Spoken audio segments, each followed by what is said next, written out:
Assalamualaikum warahmatullahi wabarakatuh. Selamat sore. Anda kembali menyaksikan Malut Pos Bacarita. Dan kali ini saya akan berbincang-bincang terkait dengan pilkada dan demokrasi. Tentu berkaitan dengan pilkada serentak tahun 2020. Dan narasumber yang saya undang pada kesempatan ini yakni Ketua KPU Provinsi Maluku Utara, Puja Sutamat.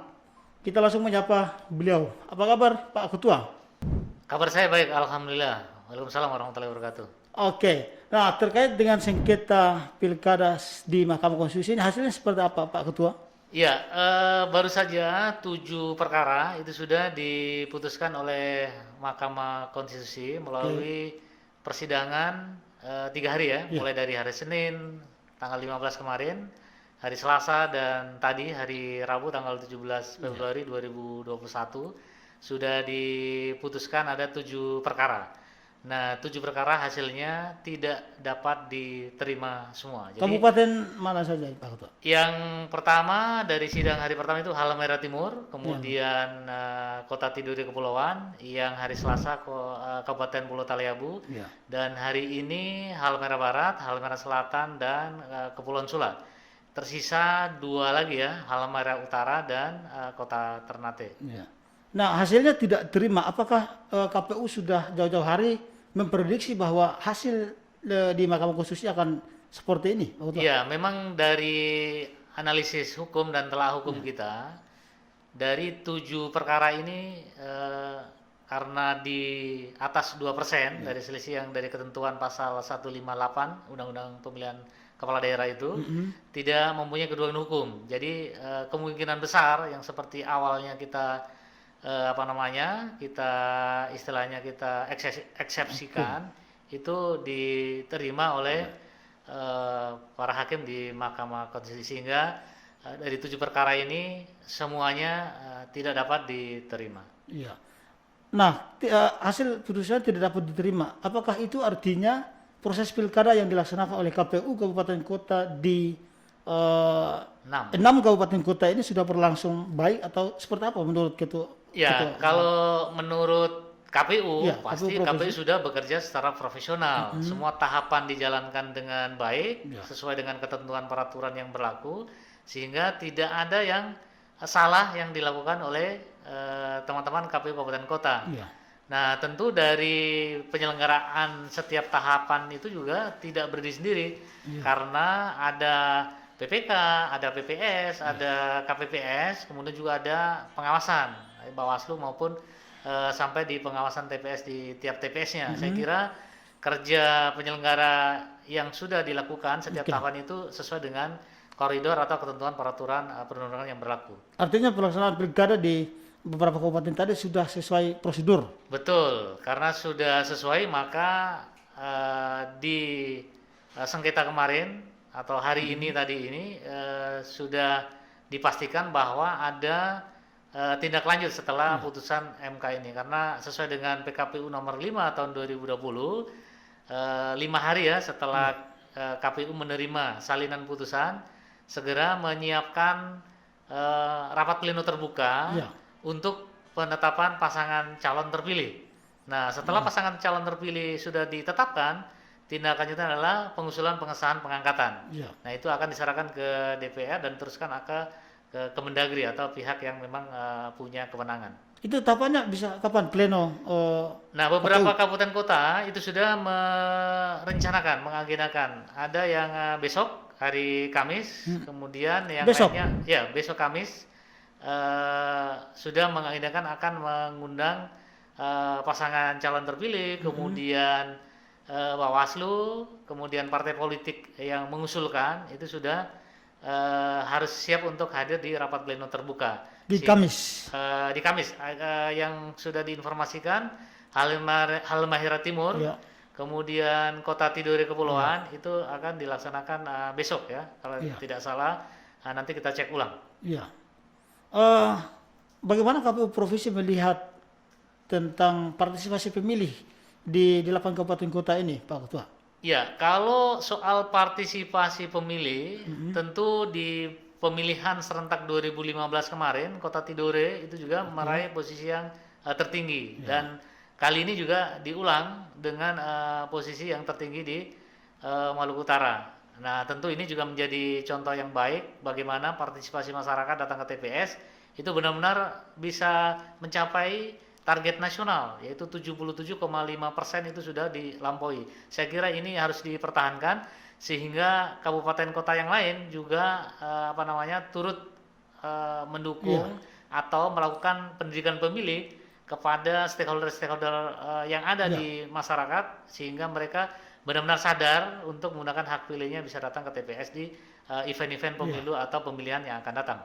Ya, ada beberapa kabupaten yang partisipasi pemilihnya belum mencapai yang disebut oleh Pak Ketua. Apakah karena memang kerja-kerja KPU Kabupaten Kota belum maksimal atau seperti apa menurut KPU Provinsi, Pak? Nah, ini memang ada faktor-faktor tidak hanya dibebankan kepada penyelenggara, tetapi tergantung juga misalnya kontestasinya, misalnya kandidatnya apakah tertarik atau tidak. Nah, ini tidak hanya soal sosialisasi saja. Tidak hanya soal sosialisasi, tetapi kontestan juga mempengaruhi. Ikut mempengaruhi partisipasi pemilih. Dia tertarik atau tidak. Nah, ini tergantung juga misalnya program, kemudian visi misinya. Visi misi pasangan calon. Nah, itu juga bisa mempengaruhi para pemilihnya. Karena pada saat debat terbuka, dalam perdebatan itu juga sangat mempengaruhi. Ini akan yang menarik untuk dipilih atau seperti apa. Itu juga bisa mempengaruhi tidak hanya sosialisasi yang dilakukan oleh penyelenggara pemilihan. Dan juga peran partai politik juga, Pak Ketua. Oh iya, tentu kampanye-kampanye yang dilakukan oleh partai politik itu juga sangat menentukan bagaimana orang datang ke TPS. Jadi saya kira penyelenggara, kemudian peserta pemilihan, kemudian juga partai politik yang mengusulkan itu juga harusnya kalau partisipasi diharapkan tinggi maka harus bekerja keras untuk bagaimana supaya mereka hadir di TPS masing-masing. Ya, KPU sendiri melihat peran partai politik untuk menambah partisipasi pemilih itu seperti apa? Iya, memang metode kampanye kan ada misalnya pertemuan terbatas, kemudian ada dialog, kemudian ada kampanye terbuka memang tidak diperbolehkan karena memang pada saat pemilihan 2020 ini kan pandemi COVID-19. Jadi memang walaupun ada pandemi tetapi partisipasinya cukup tinggi. Ini juga membanggakan ya, artinya ini prestasi buat kita semua bahwa ada halangan pandemi tetap partisipasi tinggi dengan tentu protokol kesehatan tetap jalan karena memang kemarin penyiapan tahapan-tahapan juga harus disesuaikan dengan protokol kesehatan yang ada. Oke.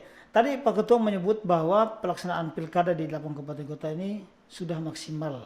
Nah, kita kembali lagi terkait dengan ada beberapa penyelenggara pemilu yang diadukan di DKPP. Pak Ketua sendiri melihat soal aduan ini seperti apa, Pak Ketua? Iya, memang ada beberapa yang diadukan ke Dewan Kehormatan Penyelenggara Pemilu ya. Nah, ini memang ada beberapa contoh kasus misalnya di Kepulauan Sula.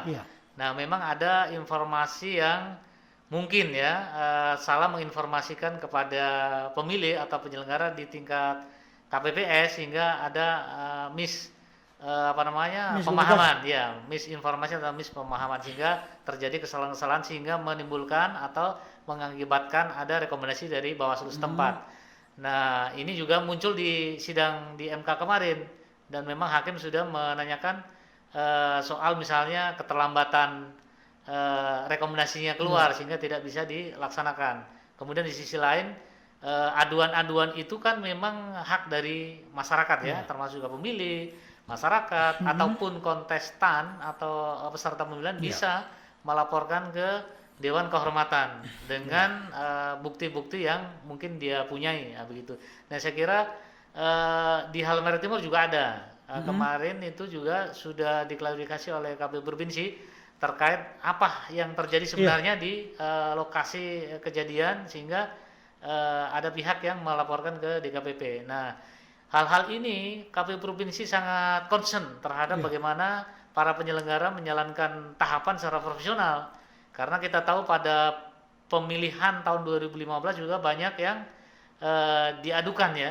Nah, apalagi waktu itu juga KPU Provinsi yang mengadukan sendiri ke DKPP dan banyak yang diberhentikan. Nah, kami berharap di 2020 kemarin ini tidak terulang, Ya. tetapi ada Tapi saja ternyata yang terulang. ada kesalahan-kesalahan ya secara teknis dalam menyelenggarakan tahapan di tingkat bawah. Ya. Nah, kami berharap bahwa laporan-laporan ini bisa dihadapi dan mempertanggungjawabkan apa yang sudah dilakukan. Karena itu secara personal harus mempertanggungjawabkan apa yang sudah dilakukan oleh masing-masing anggota itu. Dan saya kira KPU Provinsi sebagai jenjang di atasnya tentu ini juga tetap memonitor apa yang terjadi di tingkat kabupaten kota. Iya. Oke, untuk sengketa nih di Mahkamah Konstitusi masih tinggal 2 kabupaten kota, yakni Kota Ternate dan Halmahera Utara. Nah, KPU sendiri melihat prosesnya seperti apa ke depan? Iya. Apakah akan nanti sama dengan 6 kabupaten kota lainnya atau seperti apa? Iya, KPU sendiri melihat? kami sebenarnya karena sudah masuk dalam sengketa, maka kita menghindari ya pendapat-pendapat yang terkait dengan pokok-pokok perkaranya. Karena nanti akan disampaikan dalam persidangan-persidangan pembuktian. Jika ini akan dilanjutkan dalam pembuktian di Halmahera Utara maupun di Kota Ternate.